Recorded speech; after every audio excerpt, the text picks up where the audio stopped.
All right, let's try this again. What's poppin', everybody? I'm back.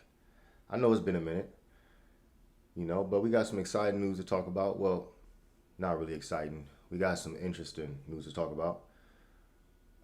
I'm not sure how many of y'all gonna pull up to this. It was kind of, I know it's kind of a last minute announcement, but we gonna rock out. Whoever's here is here. We got stuff to talk about, man. So let's give it a minute, and then we gonna get into it. But the main topics we gonna cover is we're gonna talk about obviously the Kuminga standoff, where the both sides at with that. Kuminga's agent going on a media tour. That's crazy, by the way. And then yeah, man, from there we gonna get into the roster, the supposed signings the Warriors are expected to make according to Mark Stein, and yeah, man, we're just gonna get into like some projections for what to expect with the supposed roster that they already kind of have an understanding of 1 week out from training camp. So yeah, man, I see some people just got up in here, man. So let's get up in here. What's up with my people? What's good, y'all? If you in here, say what's up, man. What's up? What's up? My boy John Bankhead, what's up, bro? JK needs to fire his agent. Man, we gonna get into that. Doe man, I hope I said that right. Dokes man. Dope man. I butchered that. My bad, bro. What's poppin', man?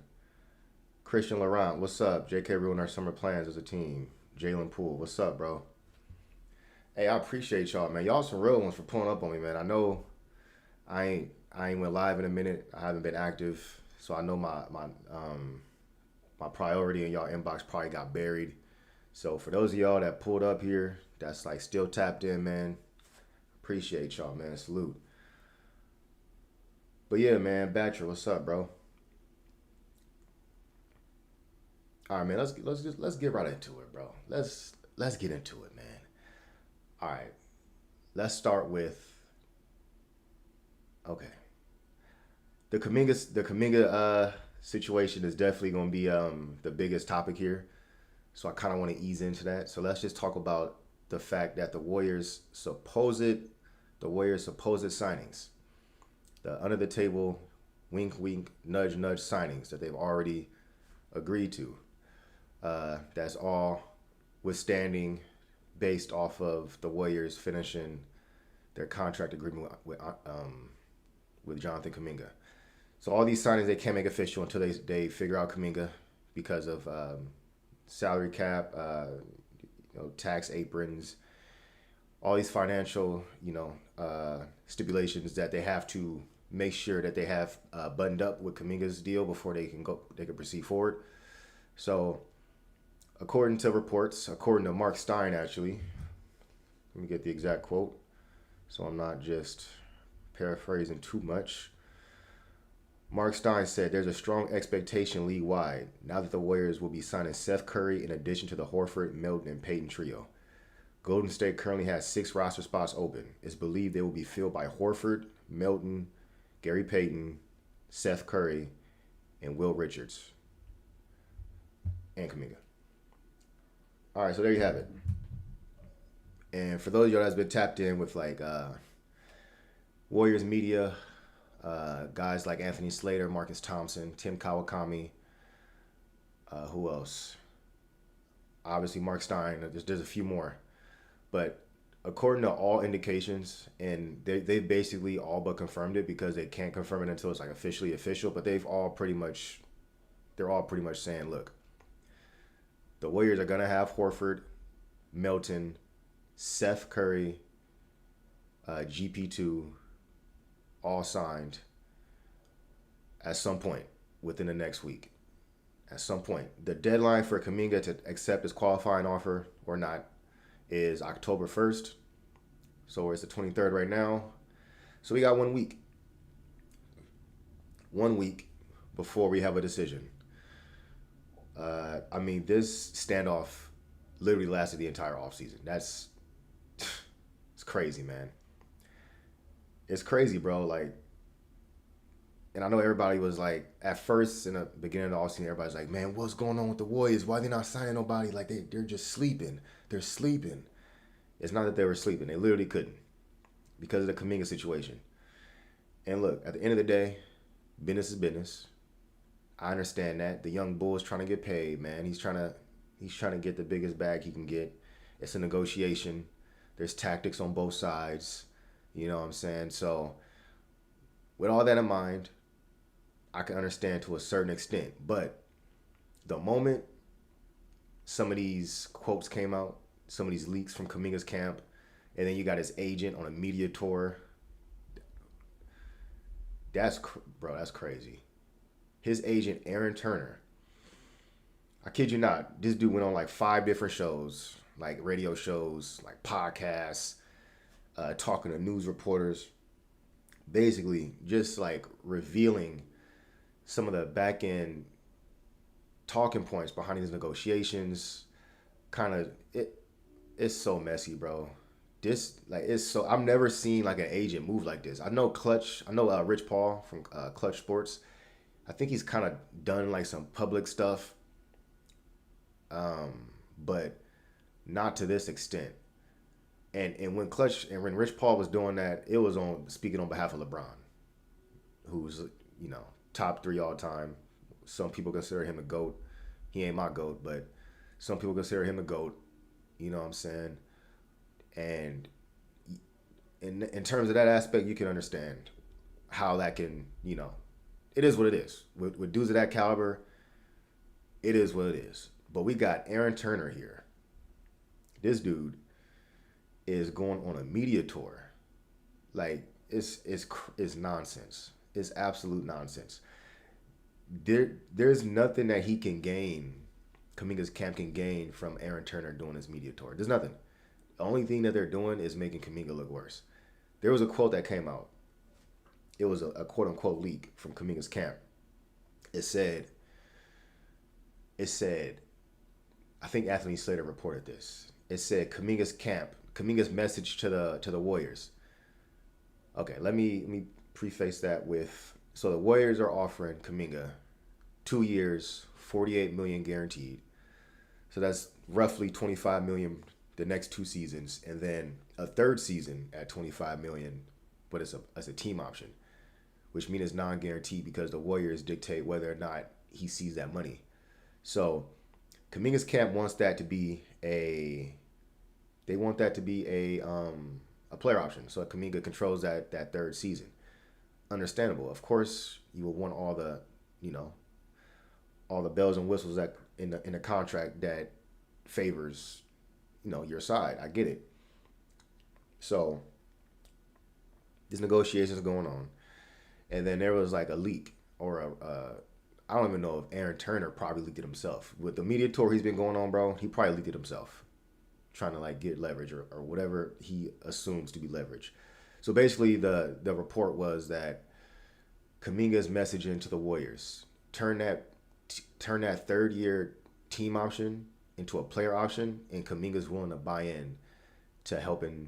into his role and helping Steph compete for a championship.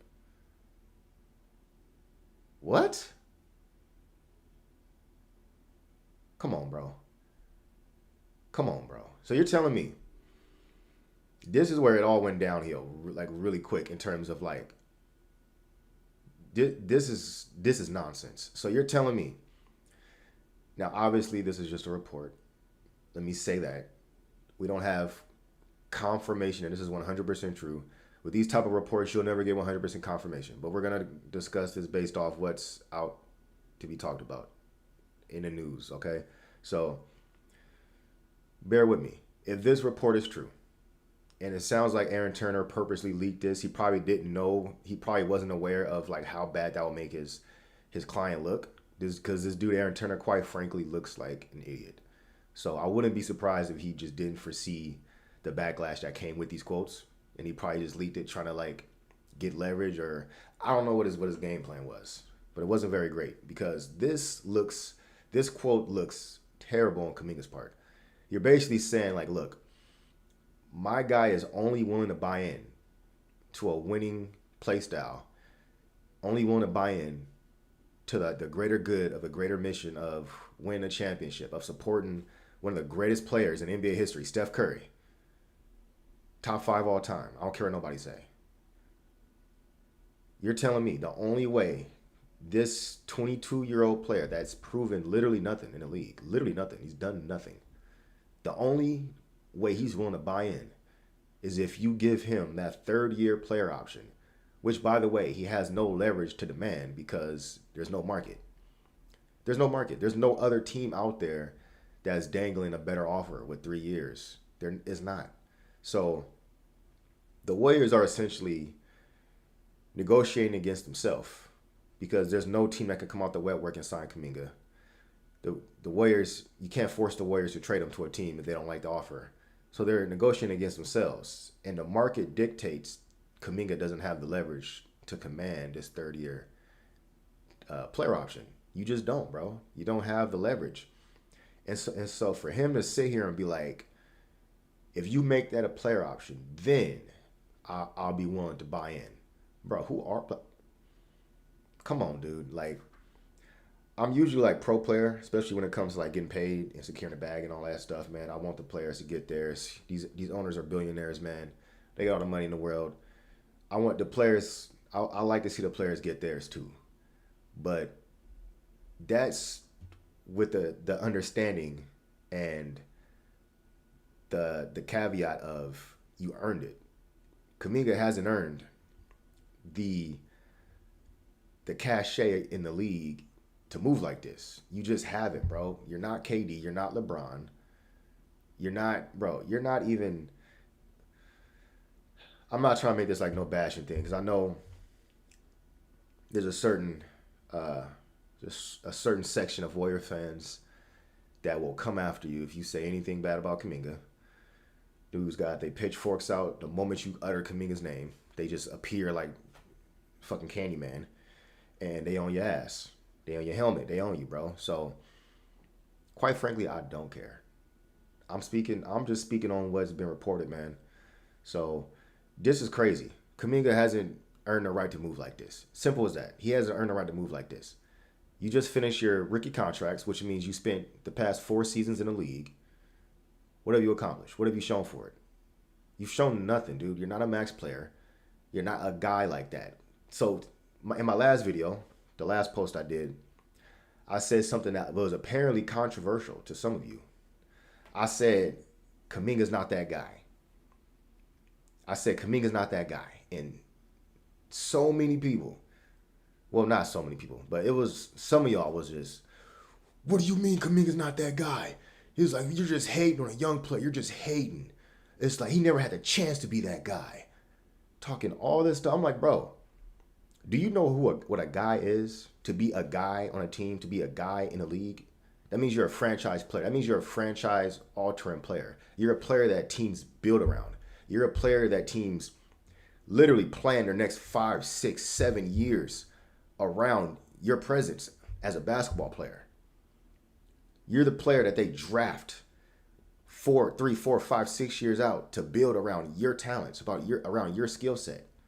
You're the player that teams give 25%, 30%, not 30%, yeah, around 30% of their cap space to. Just you, that one player. You're the player that teams say you're a no-brainer max player, a no-brainer super max player. You're a dude that can literally be the best player on a championship team. The best player, unquestioned. Option number 1 on a championship team. If you're a guy, you're a person that if you put comparable talent around this dude, comparable talent, and a co-star, you got a chance. You got a chance to win a chip. You know what I'm saying? Players like that are very rare. You're talking Steph Curry. You're talking LeBron. You're talking KD. Now, obviously, these guys are a little bit older, more so when they were closer to their prime, even though Steph Curry, he still might be in his prime. I don't know. But anyways, yeah, those are guys. You're telling me Jonathan Kuminga's in that niche, in that ilk caliber of player? So for those of y'all that got so offended, who literally wanted to just picked me up out the screen, and just like pop, pop, pop, slapped me because I said Kuminga's not that guy. Bro, what's up with this Kuminga code, dude? Like, I like the kid too, but like, some of y'all be going so hard for like, and it's just unnecessary, misplaced anger. And you know what it is? I see the correlations. There's a portion of Warriors fans that cannot stand Steve Kerr. Granted, I get it. Steve Kerr drives me fucking crazy, man. There were certain points in the beginning of the season. There were certain points the last 2-3 seasons where I was like, bro, Steve Kerr gotta go. Steve Kerr gotta go, man. Like, and Steve Kerr is a certain type of coach. He's a championship coach, well earned. He's a Hall of Fame coach, but he needs a certain level of talent for his acumen as a coach to really shine. He's really good with managing egos and managing stars, even though that situation with KD didn't end well, and Steve Kerr had a part to play in that. But he's really good at managing egos and managing stars. What he did with Andre Iguodala was convincing him to come off the bench. Things like that, allowing the players to have their freedom to do what they do on the court, while also implementing a system and a structure that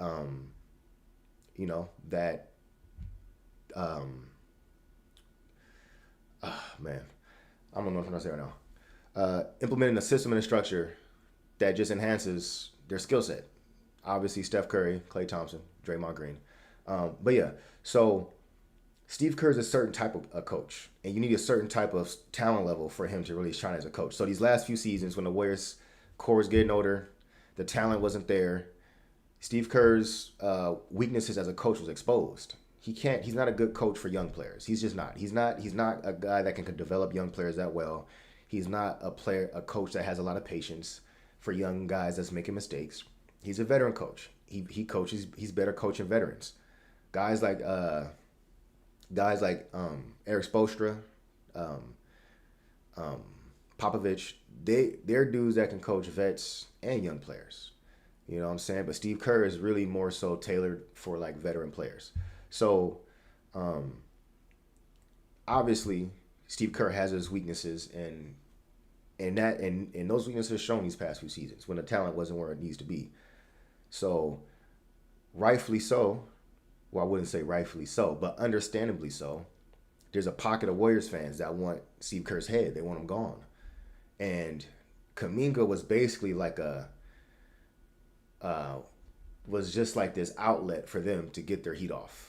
To their misplaced anger at Steve Kerr, Kuminga was the outlet because they see this young player that seemingly has unlimited potential. He has this body, 6'8", athletic, like top 1% athlete, you could say for sure.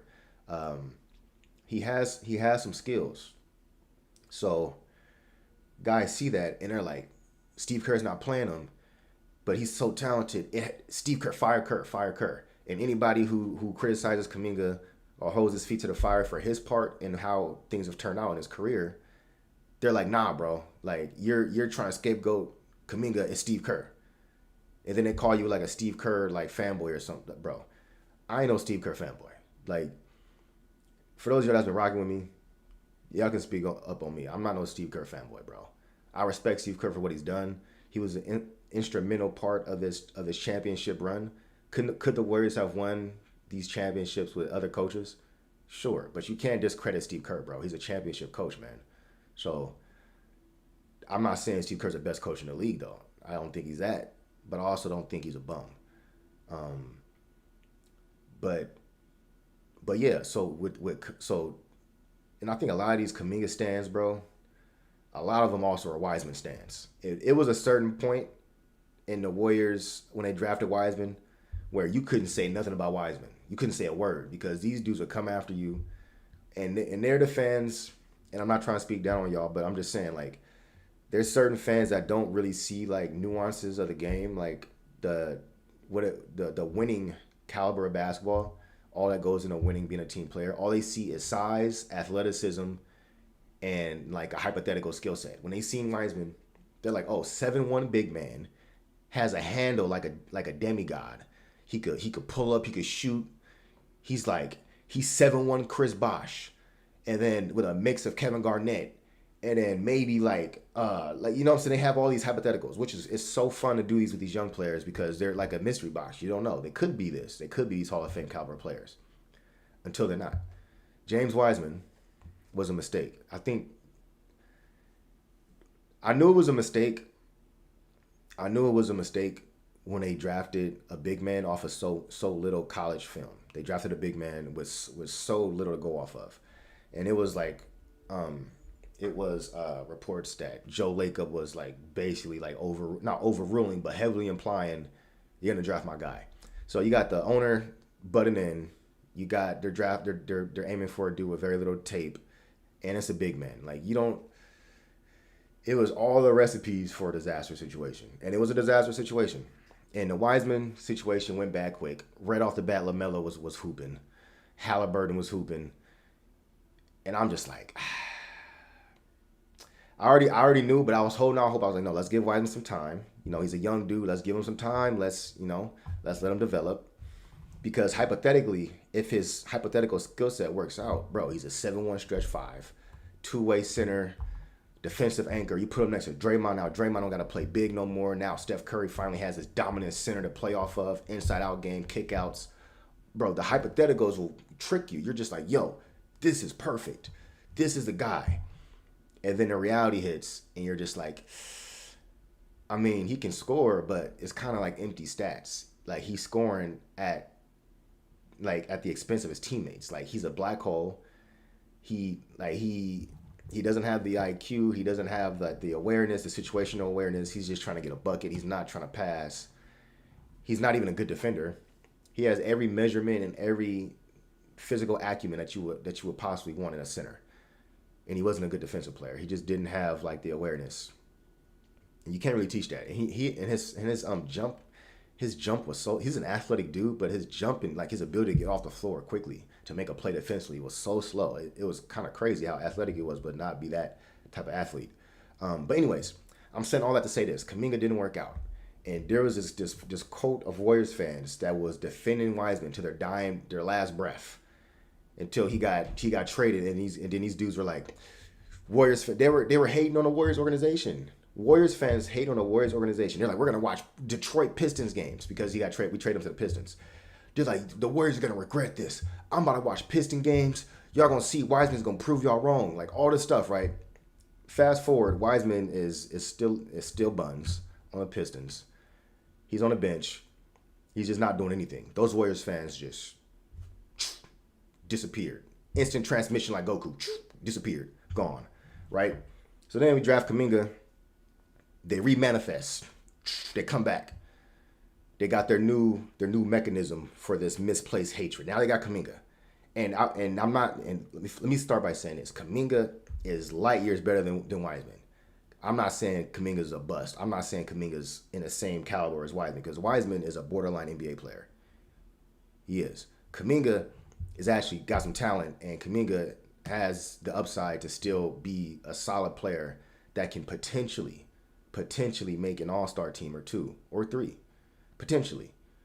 That still remains to be seen. We still got to see how he develops. But I say that to say this. That pocket of Warriors fans, they came back and then they went 10 times harder for Kuminga. Now, granted, Kuminga is a better player and it's harder to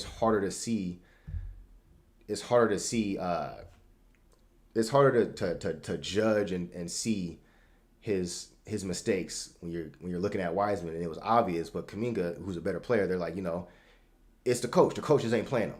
The coach is just holding him back. And to an extent, yes, Steve Kerr was holding Kuminga back. But at the same time,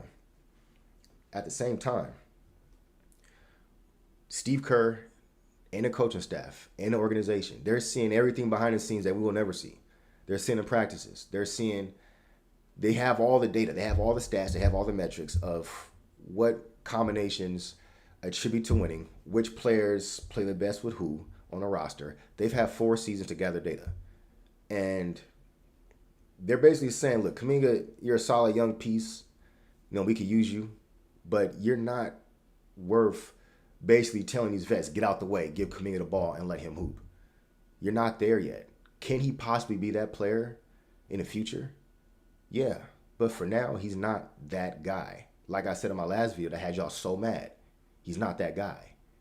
He's a solid young piece with some talent, but he's not that guy. And if me saying that right now bothers you and it just makes you very upset and angry, hey man, you can click off the live stream, bro. I'm not gonna bite my tongue to like cater to certain pockets of the fan base, bro. Like, I'm just speaking of how it is, man. Because if Kuminga was that guy, and this is the part where y'all just make y'all miscalculations, dude. So their number one defense is, well, Kuminga has no market because this is just a bad year for restricted free agents. It was just like dumb luck, or it was just like one of those like drought years. Okay, all that stuff could be true to an extent, but at the same time, for dudes who are that guy, teams quite literally will budget their roster and their cap space for your impending restricted free agency to poach you from your team. If Kuminga was a guy like that, teams, seeing how this Warriors situation is unfolding years in advance, would literally budget their cap space, budget their spending a season in advance, 2 seasons in advance. They would hoard cap space to give Kuminga a max contract that they know the Warriors won't match. If he's that guy. That's what you do for people that are that guy. Young players who have that unquestioned talent level, unquestioned building blocks that you build a team around. They would never get to this stage in the offseason in restricted free agency. That's the point that y'all don't understand, bro.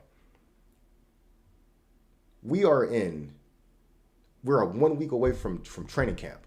Kuminga's still a free agent. Do you really think if Kuminga was this max player, caliber player, this franchise building block, that not a single team, not one single team would have just said, fuck it, let's dare the Warriors to match. Let's just clear some cap space, throw them a contract, and dare the Warriors to match it. Just to see. Even if they match it, it's still worth a swing for a player that young that's supposedly a guy. Why didn't one single team do that? Not one team budgeted their salary cap to make a run at Kuminga. Not one. Oh, but the market's dried up. There's just no market. It's just a down year. Yeah, because the free agent class wasn't that good. That's like, this ain't rocket science, bro. This ain't rocket science, bro. Look at what the Bucks did for Miles Turner. Now, Miles Turner is a really good player, two-way center. Very good player. But Miles Turner is not a guy either. He's not. The Bucks, the moment they got an inkling that he was available, that the Pacers were kind of playing a little hardball, the moment they got the slightest inkling, what do? They spawn cap space out of their fucking ass. They cut Damian Lillard, who's old. They owed him like another 120 something M's, who just tore his Achilles. They cut Damian Lillard, ate the entire fucking salary, bro, that they owed him. They're paying him for the next 5 seasons, like over 100 M's, to just go away so he can have this cap space to sign Miles Turner. Because they got the slightest inkling that the Pacers were not giving him the contract he wanted. They spawned this cap space out of nowhere that people were saying is so hard to do. None of these teams have cap space. It's so hard to get cap space. That's what it is. Okay. If Kuminga was a guy, one of these teams would have spawned cap space. They would have made a trade. They would have attached some assets. They would have freed up the cap space. And they would have just signed Kuminga to an offer sheet and dared the Warriors to match. That's what you do with dudes that are like that.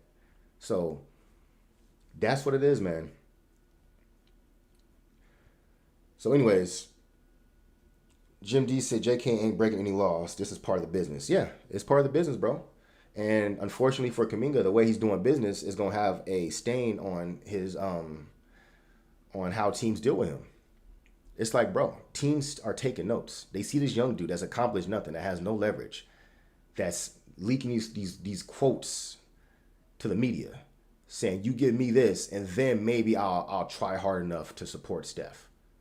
You got his agent doing a media tour, leaking behind the scenes like talking points, and saying, oh yeah, this team, yeah, can Kuminga thrive on his team? Probably not, but it's in the best interest probably to stay here for now. Like, this is his agents talking like this. So you think all these other teams aren't taking notes and saying, all right, this is a young dude that hasn't accomplished anything. He's intriguing, yes. He's a talent, yes, but he's accomplished nothing. He's not signed yet. The team doesn't think he's worthy of not even $30 million a year. Why is that? Okay, the coach is benching him in these key moments. Why is that? And then you putting all these things together, and then you're making a case. It's just like there's something going on, bro. And then now these teams have to, in their mind, kind of balance: is he worth whatever contract you're gonna have to pay him? All this stuff that he's doing. Now, again, it's a business. Kuminga's not doing anything illegal. He's free to do whatever he wants. But at the same time, you have a reputation in the league. The way you move and the way you conduct business gets around to the entire league, bro. And some franchises, some teams have the right to not do business with you. Just like Kuminga has the right to move how he's moving, teams have the right to avoid doing business with you. So y'all keep that in mind, man. Some of y'all are just saying, who cares? Let them do all this. Let them take all these measures to get the bag. Okay. All right, man. All right, bro. I'm just saying, Kuminga's too young of a player to have these type of like rumors and like reputation like baggage attached to his name when he's accomplished nothing. That's all I'm saying. So other GMs aren't that dumb. They see the Warriors trying to milk his actual value. They'll just wait to get him without giving up assets. Yeah, I mean that's a part of it. Like, teams aren't trying to give up assets. They're also not trying to give Kuminga this huge salary. Because the most these teams are willing to give Kuminga on a per year average, I think there's Kings and Suns are the two only teams that really wanted to make an offer. Neither one of them offered more than $25 million a year per year. Okay, so, and if these teams really wanted Kuminga, is a first round pick really that much to ask for? Like, teams won't even give a one first round pick. It's been reports that the Warriors, if they get a first round pick back and like a decent like player that can help them now, done deal. Teams aren't willing to give a one unprotected pick. They're like, nah, bro, not doing it. Now you can say, well, they can just get them for free. Can they though? The reason why these teams like the Kings are trying to trade for Kuminga is because they're trying to trade and get off salary to bring him into that salary slot. They can't just outright sign Kuminga to like no free agency contract. So it's kind of like a caveat to it, man. It's kind of like nuance to all that. It's like a balance. But Warriors should trade JK and picks for Tormani Kamara, bro. The Blazers will laugh you off the phone, bro. They'll laugh you off the phone, bro. It's not happening. Anyways, Tuba Sun guy said his agent did an hour-long interview last week in the gym for the Dubs radio station, and it did not go well at all. It was just a PR stunt. Bro, Kuminga's agent is a bozo. Kuminga's agent is a straight bozo, man. And if I'm the Warriors, so they got this contract. There is basically 2 years, $25 million per, with a third-year team option.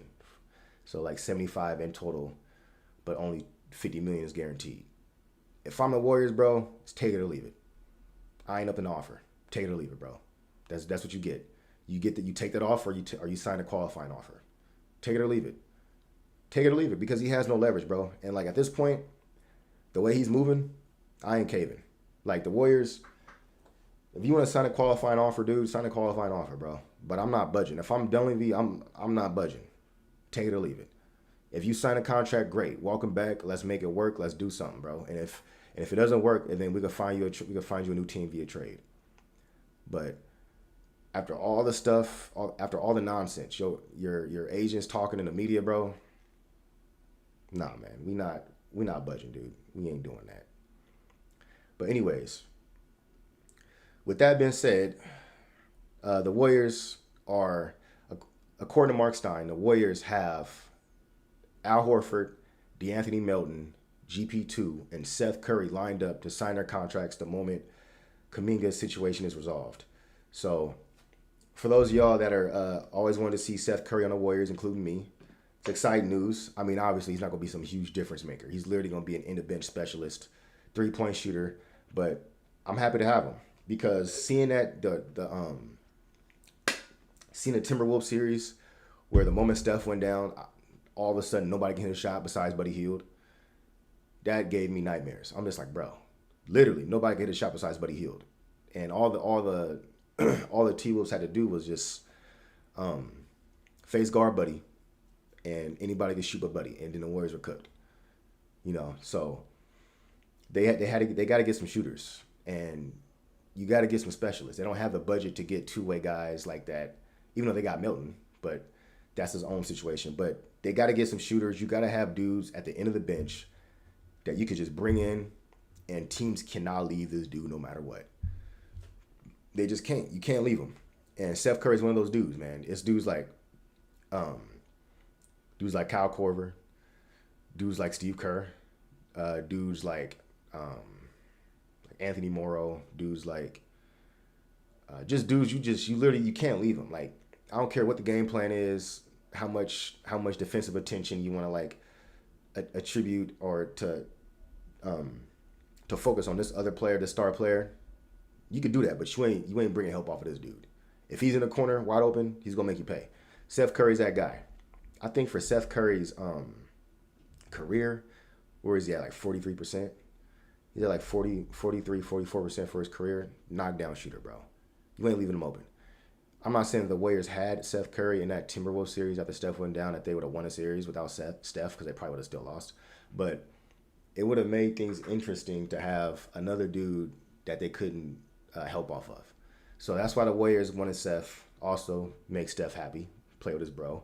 But that's why the Warriors want Seth, because at the end of the day, he's a specialist for the vets minimum at the end of the bench. He's not going to play every night.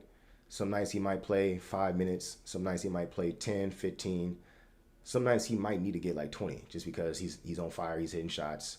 Maybe there's like an injury, maybe you're resting other guys, and Seth he's on a run. I mean, he's on a roll. He's not getting abused too bad defensively, and you just might need that extra floor spacer.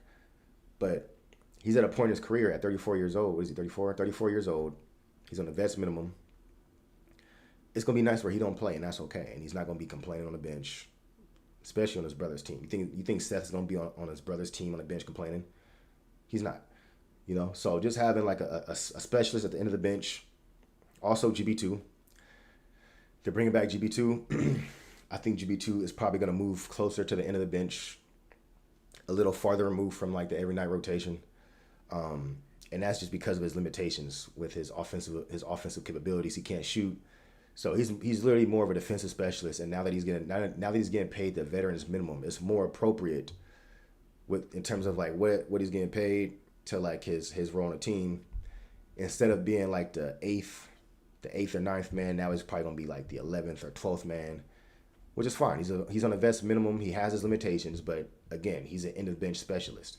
You got Seth Kerr, who's purely a floor spacer, 3-point shooter. Then you got GB2, who's purely a defensive ace. That's just going to come in, play defense, and just, play hard. So that's cool.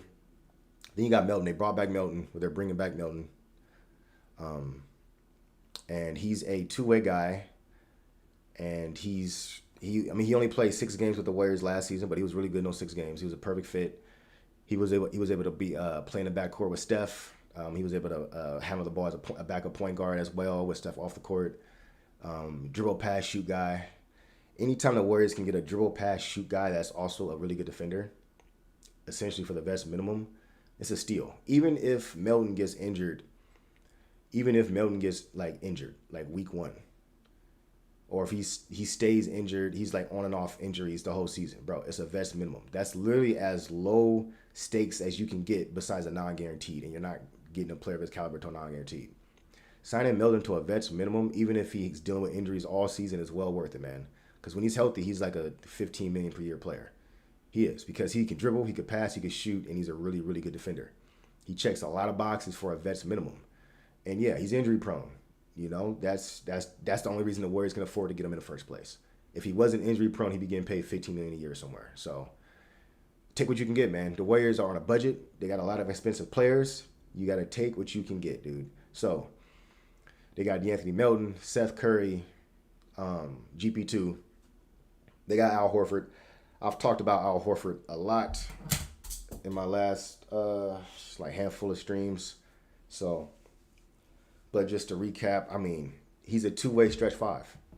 He's a savvy vet who's still a really good defender, can move his feet really well. Really good communicator, defensive presence. He's not like some defensive anchor, but in terms of like communicating, team defense, being in the right place, executing the game plan defensively, moving his feet, helping the helpers, being an asset defensively. He's a really good player. When you put him next to Draymond Green, who's going to amplify his defensive acumen even more, and then you also put him next to Jimmy Butler. So now you have this front court who's old. I'll give you that. Jimmy, Draymond, and Horford are all old, but that collective defensive IQ is off the charts. Can you name a better collection of IQ, at least defensively, in the league than Draymond, Al Horford, and Jimmy Butler? I can't name one. Yeah, they're old.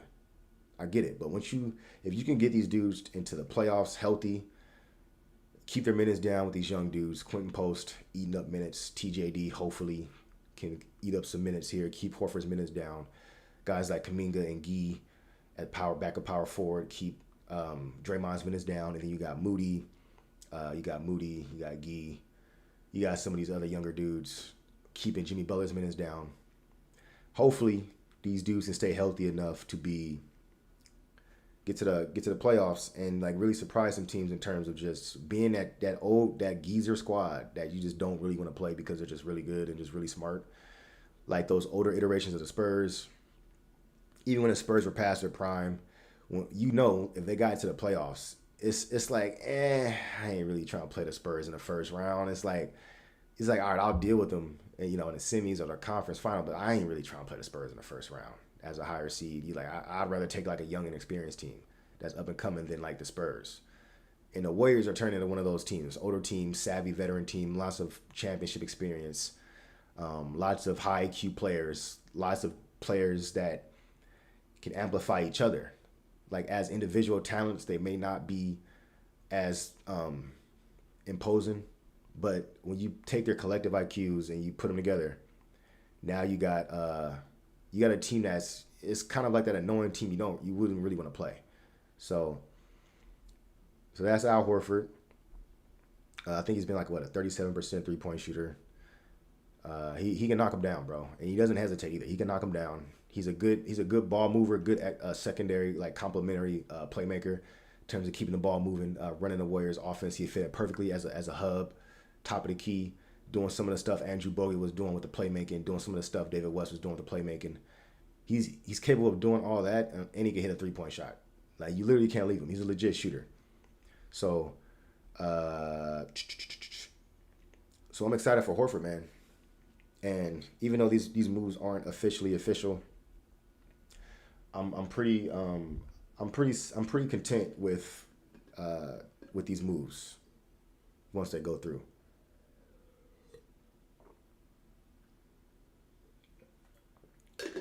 But let me see what y'all talking about in here.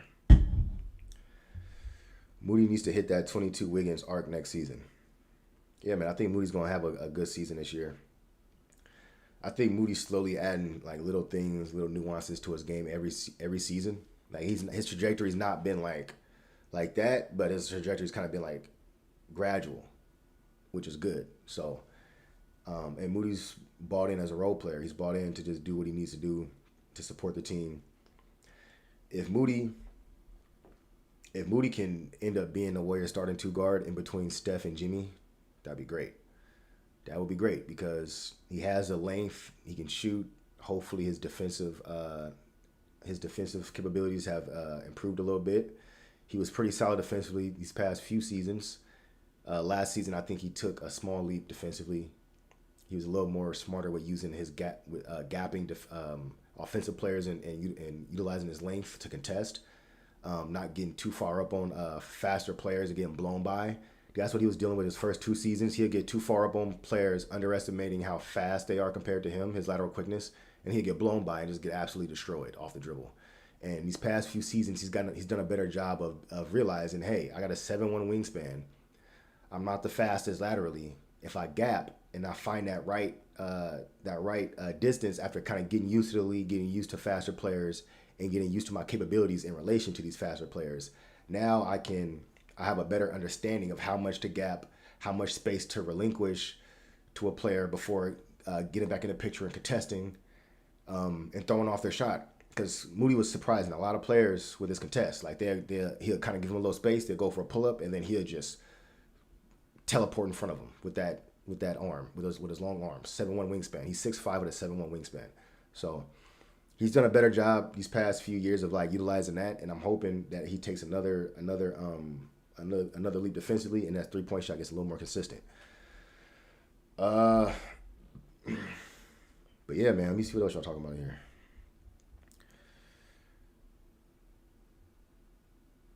So will Al Horford start and play lower minutes since he's old? He will need a good showing by post.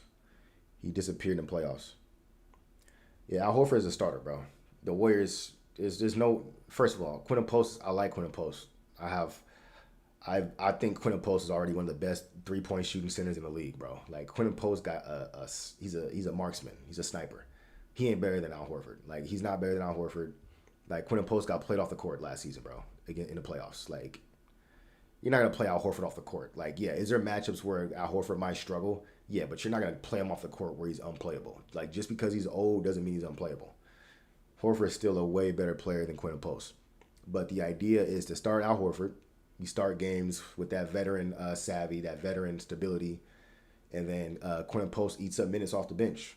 You can still give Quinton Post like 15 to like 18 minutes off the bench. Let's say you play Al Horford anywhere from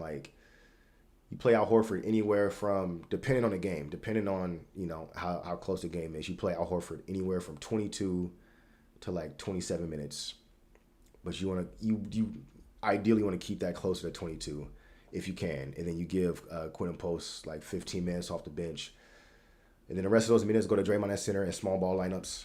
And then if there's any type of foul trouble or injuries or whatnot, then TJD can come in and soak up some minutes.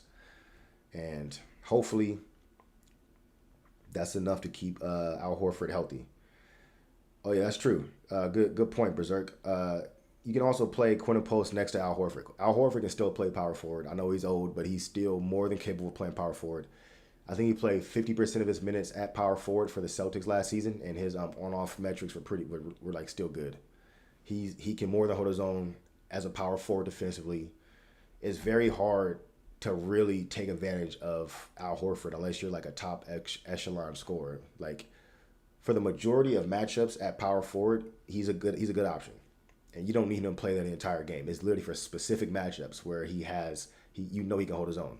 So you can play lineups where you have Quinton Post at center, you got Al Horford at power forward. You can go with this big lineup that still spaces the floor. So hypothetically, if once this Kuminga situation is resolved, I was kind of thinking about some lineups that might benefit Kuminga, that could really like put him in position to succeed and like show off those talents of his getting downhill.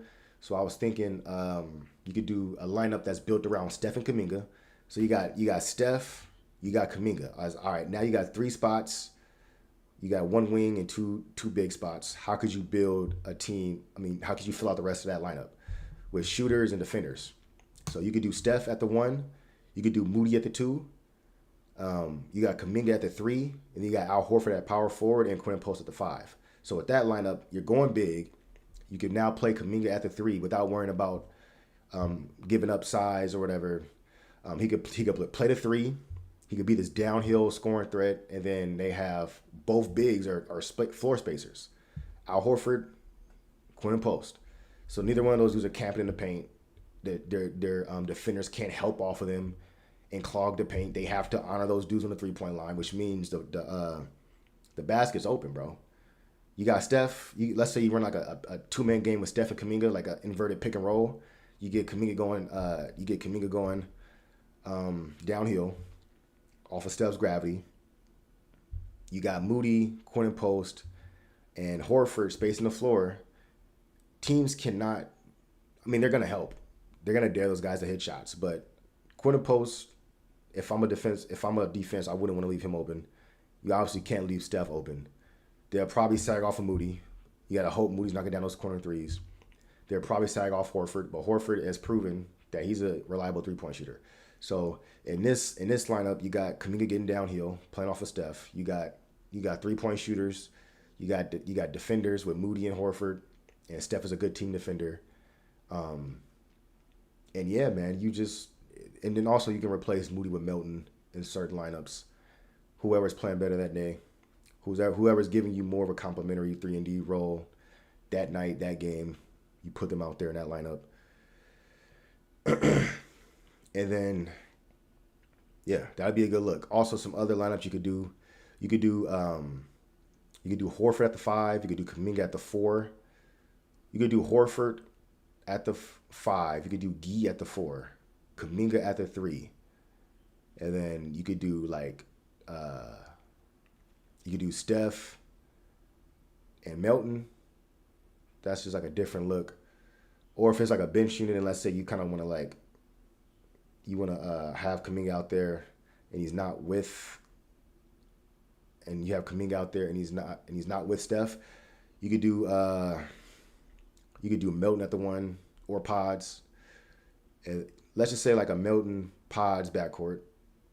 You could do Kuminga at the 3, Gee at the 4, Horford at the 5.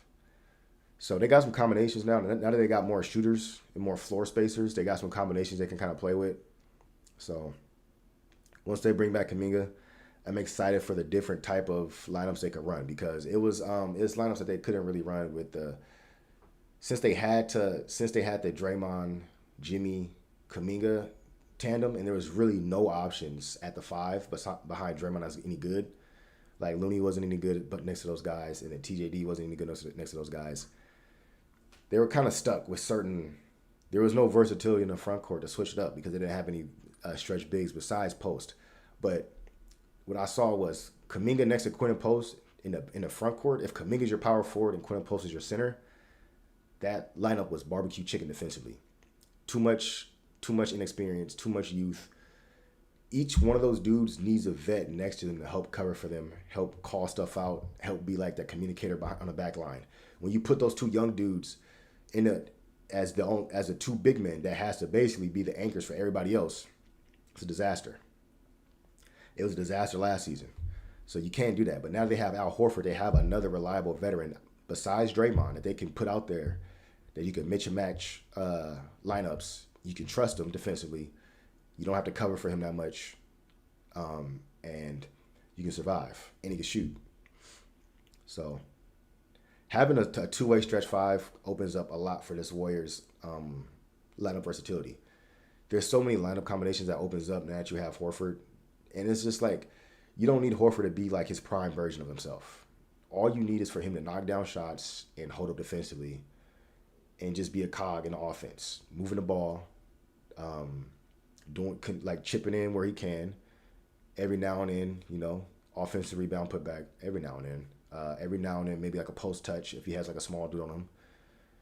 And just move the ball and just hit open shots. That's all he has to do. But yeah, man. So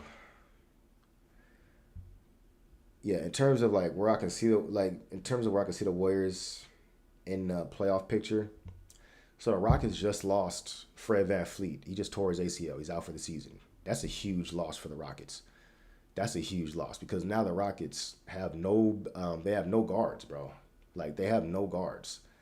Their only guard is Amen Thompson, who's more of a wing because he can't shoot. And then, but after Amen Thompson, all they have is Reed Shepherd, who is just inexperienced, and he's a young player. So the Rockets are kind of cooked because they don't have a floor spacer. Fred VanVleet was their best and most important shooter with the KD acquisition. So now that he's down, who's their second best shooter outside of KD? I guess it's Jabari Smith. Okay. who's their who's going to space the floor from the guard position? I guess you could say Reed Shepard, but he's an inexperienced player. So you can't just bank on him doing that. So yeah, the Warriors are kind of cooked. This dude KD, this dude KD, bro, he's on his fifth team in like 4 years or something. It's something crazy. And then karma, bro. Bloop. Fred VanVleet torn ACL. Now I'm not laughing at Fred VanVleet's getting injured. I don't wish injury on nobody. I'm not. That's not where the laughter came from. The laughter came from the fact that KD is on another team, and it doesn't look like things are gonna go his way again. So, unfortunate for KD, unfortunate for the Rockets, but that's one team that probably people had higher than the Warriors that you might have to second guess that now. Because that Rockets roster, they still got like a lot of length. They got a lot of front court depth, wing depth. But if you don't have no adequate guard play, bro, if you don't have adequate shooters, it doesn't really matter, man. You could be like this bully team that's just like hella big, pause, like hella physical, have all this length. But if you ain't hitting threes, bro, it's over with for you, bro. You got to hit threes, man. Shogo, what's up, brother? Johnny, what's good, man? David, what's up? Memoirs of a Legend, what's up, bro? I see y'all, man. Y'all pulling up on me, bro. Appreciate y'all, man. What time is it where y'all watching from? Everybody in the chat, put what time it is for you currently in the chat. I want to see how late it is for some of y'all staying up for this last minute announcement that I'm going live, man. So I appreciate y'all.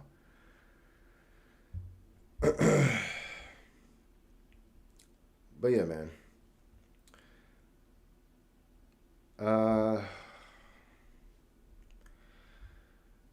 Yeah, man. That's pretty much it for now. We just need to wait for this Kuminga situation to get resolved so they can sign the rest of these dudes. I think the likeliest outcome is they sign Kuminga. I think he finally accepts this offer. I think he's gonna take it to the last day. Like Kuminga and his agent and his stupid agent is gonna wait until the last day, October 1st, to the last possible minute, like they know they're gonna sign it if no offer comes. Like they already know in their head they're gonna sign it, but they're just gonna wait until the last possible minute and put pen and paper at like 11:59, like 30 seconds before, just to be annoying, just to make their presence felt. Whatever, man. That's what it is. It looks like the Warriors, their free agents that they have agreements with, they're not going anywhere. So that's good. It's gonna get done. And yeah, man. For those of y'all just tuning in, I know it's been a minute. It's been a slow off season. My schedule's been kind of crazy. But yeah, man, we here right now, bro. Let's see. 9:15, 10:15, 12:15. Harkins said it's 9:15 at Bay, player. I know, bro. I'm from the Bay. I live in the Bay. I was just a lot of people that watch me aren't from the Bay though. I got folks that tune in from the East Coast. I got folks that tune in from the Philippines. I got folks that tune in from Europe. So I just like seeing where people are tuning in from, man. Lets me get to know y'all a little better, man. Put a little more information to the usernames, man. So I appreciate y'all. Doug Chang, what's up, bro? Harkin said, I'm taking creatine, about to get swole. Yeah, man, you got a creatine, bro. Bro, that's what's up, man. Yeah. So that's pretty much it, man. In terms of where I got the Warriors in the Western Conference, assuming average health luck in terms of like injury luck, if you count on Steph missing a handful of games, like 15 games, if you count on Jimmy Butler missing 15 games, Draymond Green missing some games, and you assume normal injury luck, I can see the Warriors getting the 5th seed, possibly the 4th seed, now that the Rockets might be in shambles and turmoil. Teams that I can see just having like a better regular season record just because of just circumstances and just uh, the fact that the Warriors are an older, more veteran team that they're not necessarily going to go all out for the 1 seed or the 2 seed. They're going to pace themselves and just try to avoid the play-in and just go from there. But obviously OKC, unquestioned. OKC, Minnesota's probably gonna have a better record. I guess. Denver for sure. OKC and Denver are probably gonna be the top 2 seeds. Minnesota and I would say the Clippers. First, we gotta talk about this dude Kawhi Leonard, bro. Yo, this dude Kawhi Leonard is ultimate swindle god, bro. He's the finesse champ. This dude Kawhi Leonard, bro. This dude is hilarious, man. So this guy refused to sign. So if y'all haven't heard the news, like the Clippers have been investigated for like circumventing the salary cap and basically paying Kawhi Leonard under the table with like this bogus I'm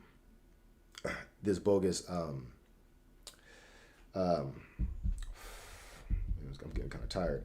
This bogus endorsement deal, $28 million, right, under the table. And this dude Kawhi, his uncle Dennis, was like, "Yo, Kawhi wants to sign a no-show endorsement deal, basically saying, sign up to this endorsement money, and he doesn't want to do any work. He doesn't want to show up to do no media, take no pictures, do no commercials, nothing, bro." And that's basically like the red flag that got this investigation underway. Because it's just like, yo, this dude's not even doing anything for this endorsement. You're just paying him money from like this bogus company that's like funded by the owner of the Clippers. It's comedy, bro. This dude Kawhi couldn't be bothered to show up and do like 1 day's of work and shoot and film a commercial. Literally like a 30-second commercial with a few lines. Just something to just show I fulfilled the work obligation for this money. This dude Kawhi was like, "Nah, bro, I don't want to do nothing.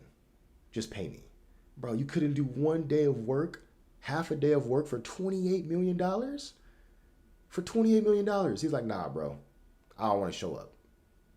Come on, dude. This dude is comedy, bro. Dude's hilarious, man. So I'm not sure what the consequences for the Clippers are going to be. What kind of punishment is going to take place here that could affect their team. I don't really know what the league can do besides like take away draft picks. Like they're not going to like they can't alter the Clippers like roster. They're just going to take away draft picks or something. Find some dudes. So the Clippers, their team on paper is pretty solid. They signed Brook Lopez to be Zubac's backup. That's a pretty good center tandem. They brought in Bradley Beal. They got John Collins. They traded Norman Powell for John Collins. They signed Chris Paul off the bench for the vested minimum. So they got James Harden, Bradley Beal, Kawhi Leonard, John Collins, and Zubac. Off the bench, they got Chris Paul and Brook Lopez. It's pretty good. It's a pretty good team, bro. Like, I'm not even going to like cap. That's a pretty good team. So yeah, I mean the Clippers are probably going to finish higher than the Warriors unless Kawhi misses half the season with another injury or something. Which is, I mean, you can't count that out. It happens seemingly every season, at least every other season. It's basically a coin flip whether or not Kawhi gets through the season healthy or not. So, assuming every team has equal injury luck, I would assume the Clippers would probably have a better off-season record or a better regular season record than the Warriors. But I would take the Warriors over the Clippers in the playoff series. Just with the reported signings that the Warriors have, both teams on paper, in a playoff series, I would rock with the Warriors. I would rock with the Warriors over all these teams in the playoff series. I think the team that will give the Warriors the most trouble in the series would be, I think honestly it would be the Nuggets. I think the Nuggets would give the Warriors trouble just because of Jokic, man. Jokic is just like a matchup nightmare. I think the Warriors actually match up well with OKC, and OKC shown in a playoff run. They're not unbeatable. Like they went, the Nuggets took them to 7 games, and Aaron Gordon was playing on one calf. If Aaron Gordon didn't get hurt, the Nuggets probably beat they probably beat OKC. The Pacers pushed from the 7 with the Pacers pushed OKC to 7, bro. And like the Pacers team isn't all that crazy. It's like, okay, you got Halliburton, Siakam, and Miles Turner and a bunch of rope. Like, okay, it's a solid team, but it's like they're not crazy amazing. So if they're struggling with the Pacers, and they probably should have lost to the Nuggets, I'm not really fearing OKC in that matchup. You know what I'm saying? Like, but now you gotta consider the fact now they have playoff championship experience. They just won a chip. Their whole team just got a year of experience. They just got older. They're probably more seasoned now, but they're still a young team. So I mean, we'll see. Who knows? Maybe OKC comes back next season and they're just even better because young teams get better, and they just blow teams out the water. And that's not a good matchup for the Warriors because they're old. Who knows? That can very easily happen.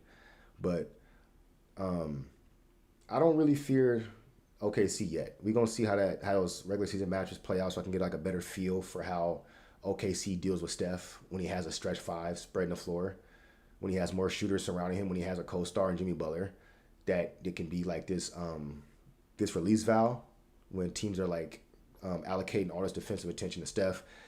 Now Steph has this other dude that can play like a superstar when the time comes. And we'll see how that plays out, man. But yeah, I got the Warriors as of right now, based off the information we have. Obviously, we haven't even gotten a training camp yet. I think the Warriors can finish as high as 5, maybe 4 if things play their way. But I got the Warriors range is 4 to 6. I think they avoid the play-in if they stay healthy. I don't think they're a play-in team. Like some people that say, oh, they're a play-in team. They didn't do anything. All these teams got better. Bro, the Warriors went 33-8 after they traded for Jimmy Butler last season, and that's with no stretch center. Like now they have a stretch 5, bro. They got Steph and Jimmy. They have the entire season plus this offseason of building rapport, of building chemistry. Now they're coming into this season having a better understanding of like how to play off each other. And now you add a stretch 5. You add a veteran savvy stretch 5. That's a 2-way stretch 5. That's not like some sieve defensively, not some lick defensively. You still got Quentin Post off the bench, another stretch 5, who should probably be a little better. Should probably have a better understanding of defensively what's asked of him. And they got some okay depth. You got the starting 5, which I'm assuming their starting 5 is going to be open tonight. Starting 5, I think it's probably going to be Steph, Pods, Jimmy, Draymond, Horford.